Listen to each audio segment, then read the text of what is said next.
আপনারা সোশ্যাল মিডিয়াতে দেখেছেন যে এরকম গরু কিনতে গিয়েছে, গরু কিনতে যাবার পরে গরু কিনছে, টাকার বদলে কাগজ দিয়েছে।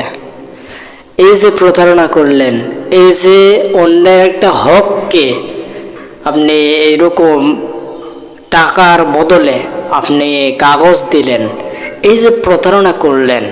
আল্লাহ রসুল সাল্লাল্লাহু আলাইহি ওয়াসাল্লামের একটি হাদিস, যদি কোনো আল্লাহর বান্দা, হাদিসটা ভালো করে খেয়াল করেন, যদি কোনো আল্লাহর বান্দা অন্যের হককে এইরকম আত্মসাৎ করে, তার জন্য জান্নাতকে হারাম করে দেওয়া হয়, জাহান্নামকে ওয়াজিব করে দেওয়া হয়। নাউযুবিল্লাহ।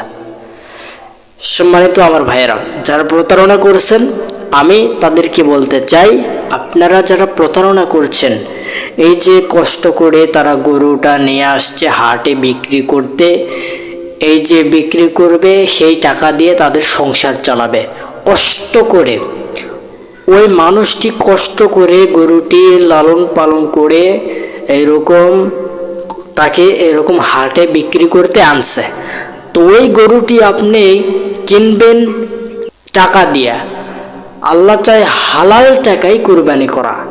তো এই যে কুরবানির গরুটা যে কিনলেন, কেনার পরে যে কাগজের টাকা দিলেন, টাকার বদলে এই প্রতারণা করলেন, এই যে অন্যের একটা আল্লাহর বান্দার হককে আত্মসাৎ করলেন, প্রতারণা করলেন, এটার কারণে আপনার জন্য জাহান্নাম ওয়াজিব করে দেওয়া হয়, জান্নাতকে হারাম করে দেওয়া হয়। সম্মানিত আমার ভাইরা, এই জন্য যারা প্রতারণা করতেছেন, প্রতারণা থেকে দূরে থাকবেন।